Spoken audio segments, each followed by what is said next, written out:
शुभम और मनीषा एक दूसरे से बहुत प्यार करते थे और एक दूसरे से शादी करना चाहते थे। शुभम शांति देवी का बड़ा बेटा था। उनके दो बेटे थे, शुभम और करण।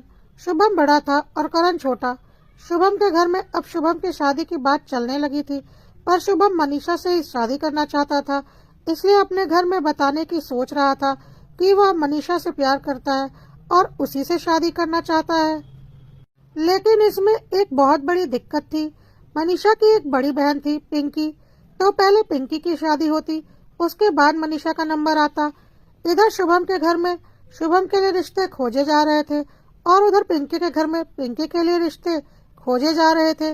शुभम तो मनीषा के अलावा किसी और के बारे में सोच भी नहीं सकता था, लेकिन घर वाले शुभम के ऊपर शादी के लिए दबाव डाल रहे थे। शुभम ने सोचा, अभी मनीषा की तो शादी हो नहीं रही, तो चलो माँ बाप जैसा बोल रहे हैं करते जाते हैं। अभी उन्हें कुछ बताते नहीं है। जरूरी थोड़ी ना है कि लड़की देखी सुनी जा रही है तो बात फाइनल ही हो जाए, और अगर कहीं बात फाइनल होने को आई तो मैं कुछ ना कुछ बहाना बनाकर टाल दूंगा, लेकिन शादी तो मैं मनीषा से ही करूंगा। उधर मनीषा भी सोच रही थी कि उसकी बड़ी बहन पिंकी की शादी हो जाए तो वह भी अपने घर में शुभम के बारे में बताए, क्योंकि वह भी शुभम के अलावा किसी और से शादी करने की सोच ही नहीं सकती थी। शुभम और करण के पिताजी राज कौशल का फैमिली बिजनेस था, फर्नीचर का, जिसे वह दोनों भाई मिलकर संभालते थे। काफी अच्छा परिवार था, धन दौलत की कोई कमी नहीं थी। छोटा परिवार था, बस माता पिता और दो भाई। शुभम के पिताजी दुकान में बस पैसों का हिसाब किताब रखते थे, बाकी सारा काम दोनों भाई मिलकर देखते थे। काफी अच्छा घर परिवार था, इसलिए शुभम के लिए एक से एक अच्छे रिश्ते आ रहे थे और शुभम काफी परेशान हो गया था। यह तो शुक्र था कि अभी तक शुभम की मम्मी शांति देवी को कोई भी रिश्ता कुछ खास पसंद नहीं आया था और फोटो देखकर ही उन्होंने बात को टाल मटोल करके घुमा दी थी, क्योंकि वह अपने शुभम के लिए लाखों में एक लड़की लाना चाहती थी। क्योंकि शुभम और करण दोनों भाई देखने में काफी खूबसूरत थे और वह चाहती थी उनकी पत्नी भी उन्हीं की तरह खूबसूरत हो, ताकि इनकी जोड़ी बहुत अच्छी जमे। इसी बीच एक दिन पिंकी का रिश्ता शुभम के लिए आया। शुभम ने पिंकी को कभी देखा नहीं था और वह नहीं समझ पाया कि पिंकी मनीषा की ही बड़ी बहन है। शायद उसने कभी मनीषा के मोबाइल में पिंकी की फोटो देखी होगी, पर वह ठीक से पहचान नहीं पाया। पिंकी भी देखने में बहुत खूबसूरत थी, साथ ही मनीषा भी बहुत खूबसूरत थी। पिंकी की फोटो देखते ही शुभम की माँ शांति देवी को फोटो बहुत पसंद आ गई। उन्होंने कहा, लड़की तो बहुत खूबसूरत है, मुझे ऐसी ही लड़की शुभम के लिए चाहिए थी। अब इस लड़की को देखने का कार्यक्रम बनाया जाए। अगर लड़की सच में फोटो के जैसी खूबसूरत निकली तो यह शादी हम फाइनल कर लेंगे। अब तो शुभम को बहुत टेंशन होने लगी कि कहीं ऐसा ना हो कि पिंकी मम्मी को पसंद आ जाए और फिर उसकी शादी फाइनल कर दी जाए। तो वह तरह तरह के बहाने सोचने लगा शादी को टालने के लिए, क्योंकि पिंकी की फोटो शुभम ने भी देखी थी और उसे लग रहा था पिंकी को उसकी मम्मी जरूर पसंद कर लेंगी, तब वह क्या बोलेगा इस रिश्ते को टालने के लिए। अभी तक तो किसी लड़की को देखने वह नहीं गया था, क्योंकि किसी भी लड़की की फोटो उसकी मम्मी को पसंद आई ही नहीं थी। पर अब लड़की देखने का प्रोग्राम फाइनल हो चुका था और निश्चित दिन पर शुभम और उसके मम्मी पापा और छोटा भाई करण पिंकी को देखने के लिए उसके घर पहुंचे। पिंकी वाकई में बहुत ज्यादा खूबसूरत थी और उसे देखते ही कोई भी पसंद कर लेता। ऊपर से बहुत ही व्यवहार कुशल भी थी, साथ ही साथ पढ़ी लिखी वह पाक कला में भी निपुण थी, क्योंकि सारा कुछ खाना उसने खुद ही बनाया था जो शुभम और उसके घर वालों के सामने परोसा गया था। तो पिंकी में कोई भी बात नापसंद करने वाली थी ही नहीं और कोई भी पिंकी को एक बार में ही पसंद कर लेता। अब तो शुभम को लगने लगा कि उसकी माँ तो पिंकी को हर हाल में पसंद कर लेंगी और वह क्या बोलेगा, क्योंकि पिंकी में कभी निकालने लायक कोई बात थी ही नहीं। शुभम की माँ शांति देवी ने सचमुच पिंकी को पसंद कर लिया और बोला, हमें आपकी बेटी बहुत पसंद है और हम आपकी बेटी और शुभम की शादी के लिए तैयार हैं। आप लोग भी सोचकर बता दीजिए। पिंकी के मम्मी पापा ने बोला, अरे इसमें सोचना क्या है, हमें आपका बेटा पसंद था, तभी तो पिंकी का रिश्ता आपके घर भेजा था। हमें भी यह रिश्ता मंजूर है। अब तो शुभम की हालत खराब हो चुकी थी। करण को भी लग रहा था कि बहुत ही खूबसूरत भाभी मिल रही है उसे। तभी पिंकी की छोटी बहन मनीषा अंदर के कमरे से बाहर आई, क्योंकि अभी तक वह बाहर नहीं आई थी, क्योंकि शादी की बात फाइनल नहीं हुई थी और उसके मम्मी पापा ने कहा था कि जब तक पिंकी की शादी की बात फाइनल ना हो जाए तुम बाहर मत आना। क्योंकि कई बार ऐसा होता है कि एक लड़की को देखने लड़के वाले आए रहते हैं और दूसरी लड़की को पसंद कर लेते हैं। इसलिए जब तक बात फाइनल ना हो जाए तुम अपने कमरे से बाहर मत निकलना। इसलिए मनीषा अपने कमरे में ही थी। वैसे तो पिंकी भला की खूबसूरत थी, लेकिन मनीषा भी कोई कम नहीं थी। दोनों बहन एक से बढ़कर एक थी, इसलिए मनीषा बाहर नहीं आ रही थी। लेकिन जब बात फाइनल हो गई तो अपने होने वाले जीजू को देखने के लिए वह व्याकुल हो गई और बाहर आ गई। लेकिन बाहर आते ही मनीष को देखकर वह हैरान हो गई। मनीष ने उसे फोन पर बताया था कि आज उसे किसी लड़की को देखने जाना है और वह बहुत खूबसूरत है। उसकी मम्मी उसे जरूर पसंद कर लेंगी, लेकिन कोई ना कोई बहाना बनाकर वह उस रिश्ते के लिए मना कर ही देगा। लेकिन मनीषा ने यह नहीं सोचा था कि वह लड़की उसकी अपनी सगी बहन पिंकी होगी। मनीषा और शुभम ने जब एक दूसरे को देखा तो उन्हें सारा माजरा समझ में आ गया कि पिंकी मनीषा की ही बड़ी बहन है। अब तो मनीषा और शुभम की हालत खराब हो गई। अब वह क्या करे, कुछ समझ में नहीं आ रहा था। इधर शुभम परेशान था कि वह मनीषा की बहन से शादी के लिए हाँ कैसे कर सकता है, और उधर मनीषा परेशान थी कि अपनी बहन के होने वाले जीवन साथी के बारे में वह कैसे बताए कि वह उससे प्यार करती है और उससे शादी करना चाहती है। बहुत परेशान हो गए दोनों, लेकिन कोई कुछ भी बोलने की हिम्मत नहीं कर पा रहा था। और इसके साथ ही पंडित जी को बुला लिया गया सगाई की डेट फाइनल करने के लिए। इतनी जल्दी सगाई की डेट की बात सुनकर मनीषा और शुभम की हालत खराब हो गई और उन्हें सब कुछ बिखरता हुआ नजर आने लगा। शुभम ने सोचा, इस तरह से तो 3 जिंदगियां बर्बाद हो जाएंगी। मैं और मनीषा एक दूसरे से प्यार करते हैं तो मैं पिंकी के साथ कभी खुश नहीं रह पाऊंगा। मनीषा और पिंकी भी आपस में दुश्मन बन जाएंगी। जब पिंकी को यह पता चलेगा कि मनीषा की वजह से मैं उसके साथ खुश नहीं हूँ, और मनीषा भी पिंकी से और मुझसे चिढ़ने लगेगी क्योंकि उसकी जगह पिंकी ले लेगी। इस तरह से सारे रिश्ते खराब हो जाएंगे। इससे तो अच्छा है कि सब कुछ सच सच बता दिया जाए। आज नहीं तो कल यह बात बोलनी ही है, तो आज ही हिम्मत करके यह बात बता दी जाए ताकि यह बात आगे न बढ़े और कोई रिश्ता बिगड़े ना। इसलिए शुभम ने अचानक ही बोला, मैं यह शादी नहीं कर सकता। यह सुनकर शुभम के मम्मी पापा और पिंकी के मम्मी पापा दोनों अवाक रह गए। साथ ही मनीषा भी काफी डर गई कि अब क्या होगा। शुभम तो अब सारी बातें बोल देगा, फिर तो बहुत बड़ा बवाल होना तय है। पिंकी का भी चेहरा उदास हो गया कि ऐसा क्या हो गया कि शुभम उससे शादी के लिए मना कर रहा है।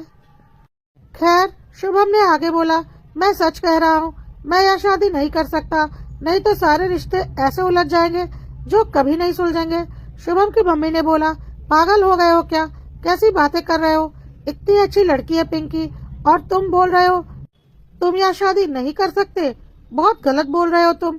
यह शादी हमने फाइनल कर दी है और पिंकी जैसी अच्छी बहू दोबारा मिलनी मुश्किल है, तो तुम्हें तो यह शादी करनी ही पड़ेगी। अब शुभम ने साफ साफ बोल दिया कि मैं और मनीषा एक दूसरे को बहुत टाइम से जानते हैं। मुझे नहीं पता था पिंकी मनीषा की ही बड़ी बहन है। मैं और मनीषा शादी करना चाहते हैं। मैं बड़ा हूँ, इसलिए मेरी शादी खोजी जा रही है और मनीषा की एक बड़ी बहन है, यह बात मुझे पता था और उसकी शादी खोजी जा रही है। तो हमने यही सोचा था कि मनीषा की बड़ी बहन की शादी हो जाने के बाद मैं और मनीषा अपनी शादी की बात करेंगे। लेकिन मुझे यह नहीं पता था कि आज मुझे मनीषा की बड़ी बहन को देखने के लिए ही बुलाया गया है। मैं जब मनीषा से प्यार करता हूँ तो पिंकी से शादी कैसे कर सकता हूँ। इस तरह से तो सारे रिश्ते खराब हो जाएंगे और मैं किसी को धोखे में रखकर ऐसे रिश्ते नहीं बनाना चाहता। सच्चाई यह है कि मैं और मनीषा हर हाल में एक दूसरे के साथ रहना चाहते हैं और एक दूसरे के साथ ही रहेंगे। मैं तो कोई ना कोई बहाना बनाकर शादी को टालने की सोच रहा था। मुझे नहीं पता था पिंकी का रिश्ता ही मेरे लिए आ जाएगा। लेकिन अब जब बात इतनी आगे बढ़ चुकी है तो सच्चाई बतानी जरूरी हो चुकी है। पिंकी से मैं किसी भी हाल में शादी नहीं कर सकता। अब तो सबके चेहरों पर हवाइयां उड़ने लगी। किसी को कुछ समझ में नहीं आ रहा था कि क्या बोले। पिंकी के मम्मी पापा के लिए एक तरफ बड़ी बेटी पिंकी तो दूसरी तरफ मनीषा, दोनों अपनी ही बेटियां थी। किसकी तरफदारी करे, क्या करे, कुछ समझ में नहीं आ रहा था। इधर शुभम के मम्मी पापा भी परेशान हो गए कि बड़ी बहन को देखने आए और बेटा छोटी बहन से प्यार करता है। ऐसे कैसे छोटी बहन से बड़े बेटे की शादी कर देंगे, और इसने पहले कभी कुछ बताया भी नहीं। और पिंकी तो शुभम की माँ शांति देवी की आंखों में बस गई थी। वह किसी भी हाल में पिंकी जैसी बहू को छोड़ना नहीं चाहती थी। लेकिन मनीषा भी किसी मामले में कम नहीं थी और शुभम की पसंद किसी भी तरह से खराब नहीं कही जा सकती थी। लेकिन अब क्या करते, कुछ समझ में नहीं आ रहा था कि एकाएक शुभम की माँ ने पिंकी के मम्मी पापा से बोला, जी इस समस्या का एक समाधान मेरे पास है, अगर आप लोग तैयार हो तो। पिंकी की मम्मी पापा ने बोला, क्या समाधान है? तो शुभम की मम्मी ने बोला, एक काम करते हैं, शुभम की शादी मनीषा से कर देते हैं, और करण मेरा छोटा बेटा शुभम से 2 साल ही छोटा है, उसकी शादी पिंकी से कर देते हैं। करण के तो शादी की कोई बात ही नहीं चल रही थी, उसकी शादी की बात होने लगी। करण ने बोला, यह क्या बोल रही हो मम्मी, अभी तो भाई के शादी की बात हो रही है। तो करण की मम्मी शांति देवी ने बोला, क्यों, तुझे भी कोई और लड़की पसंद है क्या? करण ने बोला, नहीं मुझे कोई लड़की पसंद नहीं। तो करण की मम्मी ने बोला, हाँ तो ठीक है ना, तेरी उम्र भी तो शादी की हो ही गई है, दोनों भाइयों की शादी एक साथ हो जाएगी। बस फर्क इतना होगा कि बड़ी बहन की शादी छोटे भाई से और छोटी बहन की शादी बड़े भाई से होगी। पिंकी के मम्मी पापा को भी यह बात ठीक लगी और पिंकी और मनीषा भी इस बात से खुश थे, क्योंकि करण भी किसी मामले में शुभम से कम नहीं था। इस तरह से पिंकी और मनीषा दोनों की शादी शुभम और करण से तय हो गई और मनीषा घर की बड़ी बहू और पिंकी घर की छोटी बहू बनकर अपने ससुराल आ गई। दोनों सगी बहन देवरानी जेठानी बन गई, लेकिन थोड़ी गड़बड़ी के साथ बड़ी बहन देवरानी बन गई और छोटी बहन जेठानी। सब कुछ अच्छा चल रहा था, दोनों बहन बहुत प्यार से ससुराल में रहती थी और सारा ससुराल अच्छे से संभाल लिया था। शुभम और करण के मम्मी पापा बहुत खुश थे कि दोनों बहन देवरानी जेठानी है तो कभी लड़ाई झगड़े भी नहीं होंगे और दोनों प्यार से रहेंगी। इस वजह से दोनों भाई भी हमेशा प्यार से रहेंगे और सास ससुर की भी अच्छी सेवा होती रहेगी।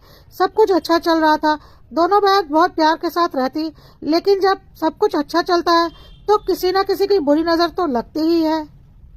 ठीक ऐसे ही पिंकी और मनीषा के मामी सास की बुरी नजर पिंकी और मनीषा के ससुराल पर लग गई। मामी सास कुछ दिनों के लिए अपनी ननद शांति देवी के घर आई हुई थी और जब शांति देवी के घर में इतना प्यार मोहब्बत देखा, देवरानी जेठानी को बहनों की तरह प्यार करते देखा, कोई तकरार नहीं, सब कुछ आराम से चलते देखा, तो उन्हें यह सब कुछ बर्दाश्त नहीं हुआ, क्योंकि उनके घर में भी तो 2-2 बहुएं हैं जो कि कुत्ते बिल्लियों की तरह आपस में लड़ती रहती हैं और उनकी कोई पूछ नहीं होती, कोई काम नहीं होता। दोनों अपना अपना चूल्हा चौका अलग अलग बनाती है और मन होता है तो सासू माँ को दे देती, नहीं तो सासू माँ को खुद अपना खाना पीना देखना पड़ता है। अपनी ननद की दोनों बहुओं में इतना प्यार से रहते देख मामी सास को बहुत जलन होने लगी अपनी ननद की किस्मत पर। एक तो इतनी सुंदर बहू है, ऊपर से इतने संस्कारी और ऊपर से पूरा ससुराल अच्छे से संभाल रखा है, बिना किसी लड़ाई झगड़े के बहनों की तरह रहती है। बहनों की तरह रहती क्या है, बहन ही है। यह बात मामी सास को बहुत खल रही थी और वह किसी भी कीमत पर उस घर में तनाव करवाना चाहती थी अपने घर की तरह। उन्होंने अपना खेल रचना शुरू कर दिया और शांति देवी से बोला, देख लो दीदी, दोनों बहनें देवरानी जेठानी नहीं बल्कि बहन बनकर ससुराल में रहती हैं। अरे मायके से आते वक्त मायके का रिश्ता वहीं पर छोड़कर आना चाहिए था। अब यह दोनों बहनें तो यहाँ अपना हुक्म चला रही हैं और तुम्हारी कोई पूछ नहीं। तुम खुद सोच लो, दोनों सगी बहनें हैं तो अपना ही सोचेंगी ना कि सास ससुर का, यानी कि तुम्हारा और जीजाजी का। यह सच कुछ दिनों में तुम्हें और जीजाजी को दिखने भी लगेगा और कुछ दिनों में यह दोनों बहनें आप लोगों को दूध से मक्खी की तरह निकाल कर फेंक देंगी। यह दोनों बहनें अभी नई नई है, इसलिए बहुत खातिरदारी हो रही है, पर यह मत भूलो यह दोनों आपस में सगी बहनें हैं और तुम और जीजाजी उनके लिए कुछ भी नहीं हो। अगर यह दोनों बहनें इसी तरह एक होकर रहेंगी ना तो जल्द ही तुम्हारा इस घर से बोरिया बिस्तरा बन जाएगा, यह तुम याद रखना। शांति देवी को यह सब बातें सुनकर ठीक नहीं लगा और उन्होंने बोला, नहीं नहीं भाभी, ऐसा कुछ नहीं है, आपको वहम हो रहा है। मेरी दोनों बहू तो बहुत अच्छी है और मेरा बहुत ख्याल रखती है, ऐसा कभी नहीं होगा। तो एक बार फिर मामी सास ने बहू के खिलाफ भड़काया, अरे अभी नई नई है ना, तुम इनका तिरिया चरित्र नहीं समझ पाओगी। अभी मेरे बहू का हाल देख रही हो ना, वह तो सगी बहनें भी नहीं है, फिर भी शुरू से ही बहुत प्यार दिखाया और अब देखो मेरी कोई पूछ ही नहीं है, फिर यह तो सगी बहनें हैं। मिलकर तुम्हें ऐसी लात मारेंगी कि तुम और जीजाजी कहाँ जाकर गिरोगे पता ही नहीं चलेगा। यह दोनों मिलकर ही तुम दोनों के खिलाफ प्लानिंग करती होंगी। कुछ दिन बीतने दो, तब तुम्हें मेरी बातों में सच्चाई नजर आएगी। शांति देवी अपनी भाभी की बातों में आना नहीं चाहती थी, पर फिर भी कहीं न कहीं उनके मन में यह बातें घर कर गई थी। अच्छी खासी गृहस्थी चल रही थी कि अपनी भाभी की बातों में आकर अपने दिमाग में फालतू का कचरा जमा कर लिया शांति देवी ने। भाभी ने तो अपना काम कर दिया था, चिंगारी लगा दी थी, बस थोड़े हवा की जरूरत थी जो वक्त वक्त पर वह फोन से देती रहती थी। और धीरे धीरे शांति देवी अपनी भाभी की बातों में आकर अपने घर में तरह तरह के खेल रचने शुरू कर दिए। एक दिन सुबह सुबह पिंकी मनीषा को आवाज दे रही थी, मनीषा जल्दी सुन, जल्दी से आलू उबालने के लिए डाल दे, मुझे आलू के पराठे बनाने हैं, मैं अभी पूजा करके आ ही रही हूँ। मनीषा ने बोला, हाँ दीदी करती हूँ। तभी सास ने बोला, अरे बहू या क्या, तुम इस घर की बड़ी बहू हो और देवरानी तुम्हारा नाम लेकर पुकार रही है। तो मनीषा ने बोला, अरे नहीं मम्मी, पिंकी दीदी तो मेरी बड़ी बहन है, मैं तो उनको हमेशा दीदी ही बोलती हूँ और वह मेरा नाम लेकर ही पुकारती हैं। तो सासू माँ ने बोला, हाँ तो वह मायके का रिश्ता था, अब तुम इस घर में बड़ी हो और रिश्ते में तुम अपनी बड़ी बहन से बड़ी हो, तो आइंदा याद रहे पिंकी तुम्हें भाभी बोलेगी या दीदी बोलेगी और तुम पिंकी का नाम लेकर पुकारोगी, पिंकी तुम्हें आप बोलेगी और तुम पिंकी को तुम कहकर बुलाओगी। ससुराल में हो तो ससुराल के रिश्ते निभाओ या मायके वाले रिश्ते मायके में छोड़ दो। मनीषा को बहुत अजीब लगा यह सब सुनकर। पिंकी भी तब तक पूजा करके निकल चुकी थी और यह सब सुनकर उसे भी बहुत अजीब लगा, पर उसने कुछ बोला नहीं। अब बड़ी बहन को छोटी बहन को भाभी बोलने में बहुत संकोच हो रहा था और छोटी बहन को भी बड़ी बहन का नाम लेकर तुम तड़म करने में बहुत संकोच हो रहा था, लेकिन सासू माँ का हुक्म था तो जैसे तैसे वह दोनों इसकी आदत डाल रही थी, जो कि कहीं से भी सही नहीं था। इसी तरह से एक दिन घर में पूजा थी तो फिर सब बड़ों का आशीर्वाद लेने के लिए कहा गया। पिंकी और मनीषा ने अपने सास ससुर के पैर छुए, पिंकी ने अपने जेठ शुभम के भी पैर छुए। पिंकी घर की छोटी बहू थी, उसने सबका तो आशीर्वाद लिया लेकिन मनीषा के पैर नहीं छुए। तो सासू माँ ने दोबारा बोला, क्यों तुम अपनी जेठानी मनीषा के पैर नहीं छुओगी, वह रिश्ते में तुमसे बड़ी है। अब तो पिंकी और मनीषा दोनों को बहुत अजीब लगा, लेकिन सासू माँ का हुक्म था इसलिए पिंकी को मनीषा के पैर छूने पड़े। मनीषा को भी यह सब कुछ अच्छा नहीं लग रहा था, लेकिन सासू माँ यह सब कुछ जानबूझकर कर रही थी, क्योंकि उन्हें तो इन दोनों बहनों के बीच में आग लगानी थी ताकि यह दोनों आपस में दुश्मन बन जाए और उन्हें दूध से मक्खी की तरह निकाल कर ना फेंके, जैसा कि उनकी भाभी ने उन्हें सिखाया था। जो घर अच्छे से चल रहा था उस घर को वह बिगाड़ने पर लगी हुई थी। एक दिन मनीषा को सासू माँ ने अपने कमरे में बुलाया और बोला, देखो मनीषा, तुम इस घर की बड़ी बहू हो तो बड़ी बहू बनकर रहना सीखो। पिंकी तुम्हारी देवरानी है, उस पर थोड़ा हुक्म चलाना सीखो। तुम जेठानी हो, जेठानी बनकर रहो, तुम क्यों उसके पीछे पीछे लगी रहती हो, जैसे उसे ही सब कुछ आता हो। तुम बस हुक्म दिया करो कि ऐसे करना है और तुम जो बोलो वही होना चाहिए, क्योंकि तुम जेठानी हो। तुम कुछ ज्यादा ही दबती हो पिंकी से, मुझे यह सब कुछ पसंद नहीं। मनीषा भी अब धीरे धीरे अपनी सासू माँ की बातों में आने लगी थी और उसे भी इस बात का गुमान हो गया था कि वह तो इस घर की बड़ी बहू है और पिंकी छोटी, तो उसका रुतबा ज्यादा है और वह थोड़ी बहुत बेरुखी पिंकी से दिखाने लगी थी। एक दिन सासू माँ ने पिंकी को भी अपने कमरे में बुलाया और बोला, तुम्हारी छोटी बहन मनीषा को तो जेठानी होने का कुछ ज्यादा ही घमंड हो गया है, बात बात पर तुम्हारे ऊपर रौब गांठती रहती है। ठीक है, ससुराल के रिश्ते से वह तुमसे बड़ी है, पर तुम भी तो देवरानी का फर्ज निभा ही रही हो। अब देवरानी हो तो देवरानी का फर्ज तो निभाओगी ही, पर इसका यह मतलब तो नहीं कि वह बात बात पर तुम्हारे ऊपर हुक्म चलाए और तुम्हें बेवकूफ समझे। ठीक है, रिश्ते में तुमसे बड़ी है, यह बात तो सब जानते हैं, लेकिन समझ में तुमसे ज्यादा नहीं है, यह बात भी सब जानते हैं, पर फिर भी वह यही चाहती है कि वह जो बोले वही हो। और तुम देवरानी हो तो तुम्हें उसकी बात सुननी पड़ती है और पता नहीं क्या क्या बोलकर पिंकी के कानों में मनीषा के खिलाफ ढेर सारा जहर भर दिया। पिंकी ने भी बोला, जेठानी है तो क्या हुआ, मैं भी तो इस घर की बहू हूँ, जितना उनका हक है उतना ही हक मेरा भी है, मैं उनका कोई हुक्म मानने वाली नहीं हूँ।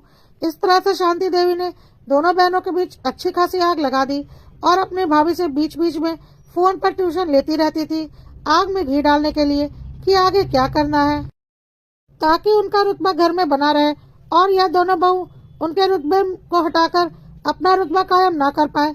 और भाभी भी उल्टी सीधी पट्टियां पढ़ा दिया करती थी अपनी ननद का घर बर्बाद करवाने के लिए। खैर, अब अगर मनीषा सुबह नाश्ते में आलू के पराठे बनाना चाहती तो पिंकी पनीर के पराठे, अगर मनीषा दोपहर में चावल बनाना चाहती तो पिंकी पुलाव, और हर बात पर उनका टकराव होने लगा।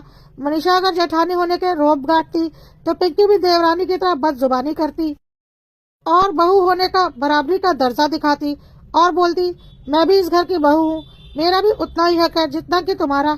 और इस तरह से दोनों बहनें धीरे धीरे दुश्मन बनती जा रही थी और सासू माँ खुश थी कि अब यह दोनों उनके घर पर अधिकार नहीं कर पाएंगी। घर की मालकिन वही रहेंगी, लेकिन उनको यह समझ में नहीं आ रहा था कि घर की शांति धीरे धीरे भंग हो रही है।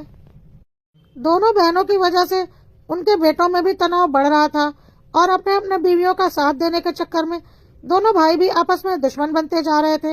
एक दूसरे की शक्ल भी देखना नहीं चाहते थे, जिसका असर बिजनेस पर भी पड़ रहा था और बिजनेस लगातार नुकसान में जा रहा था। और इधर घर में भी देवरानी और जेठानी में निरंतर हो रहे कलह के कारण कोई भी काम सही ढंग से नहीं हो पा रहा था। न वक्त पर किसी को चाय नाश्ता मिलता, न खाना, न घर की साफ सफाई हो पाती, न कोई बिल भरे जाते, क्योंकि दोनों एक दूसरे से कंपटीशन में रहती कि तुम करो मैं क्यों करूं। और इस चक्कर में कोई भी काम वक्त पर नहीं हो पाता। सासू माँ को लगता था यह सब कुछ करके वह पूरे घर पर एकाधिकार रखेंगी, लेकिन यहाँ तो पासा उल्टा पड़ गया। दोनों बहुएं कुत्ते बिल्ली की तरह लड़ने लगी। सासू माँ को तो चाय पानी की भी दिक्कत हो गई, क्योंकि सासू माँ को एक कप चाय देने के लिए भी दोनों आपस में लड़ जाती कि मैं क्यों बनाऊं, तुम बनाओ। खाना पीना तो दूर की बात थी, दो दो बहुओं के होते हुए भी नौकरानी से खाना पीना बनवाना पड़ रहा था। ससुर जी राज कौशल को नौकर के हाथों का खाना पसंद नहीं आ रहा था, लेकिन दोनों बहू में से कोई भी घर का कोई भी काम करने को तैयार नहीं थी और दोनों के पति अपनी अपनी पत्नियों की साइड लेने के चक्कर में एक दूसरे के कट्टर दुश्मन बन चुके थे और एक दूसरे की शक्ल भी नहीं देखना चाहते थे। एक दिन ससुर जी काफी गुस्सा कर रहे थे। बिजनेस में काफी बड़ा नुकसान हुआ था, क्योंकि बिजनेस का काम से बाहर जाना था, लेकिन दोनों भाई कंपटीशन करने के चक्कर में नहीं गए कि मैं क्यों जाऊं वह जाए, और इस चक्कर में बहुत बड़ा नुकसान हो गया। राज कौशल जी ने साफ बोल दिया था कि अगर घर के झगड़े को दुकान में लाओगे तो तुम लोगों को दुकान आने की कोई जरूरत नहीं है। अपना रास्ता नाप लो, यह दुकान मेरी है और जब तुम लोग छोटे थे तब भी मैं इसे चलाता था नौकरों के भरोसे, और आगे भी चला लूंगा नौकरों के भरोसे। बेटों के होते हुए भी मुझे दूसरों का सहारा लेना पड़ेगा, क्योंकि बेटे अपने अपने बीवियों की लड़ाई में पड़े हुए हैं और घर का बिजनेस खराब हो रहा है। लेकिन फिर भी बेटों को कुछ समझ में नहीं आ रहा था। इधर शांति देवी भी घर में इतना तांडव कराने के बाद भी परेशान ही थी। कहाँ वह महारानी बनना चाहती थी और कहाँ नौकरानी वाला हाल हो गया था। दोनों बहुओं में से कोई भी कुछ भी करने को तैयार नहीं होती। एक गिलास पानी भी सासू माँ को खुद जाकर लेना पड़ता, क्योंकि कोई एक गिलास पानी देने को भी तैयार नहीं होती। ऊपर से बिजनेस में लगातार डूब रहा था।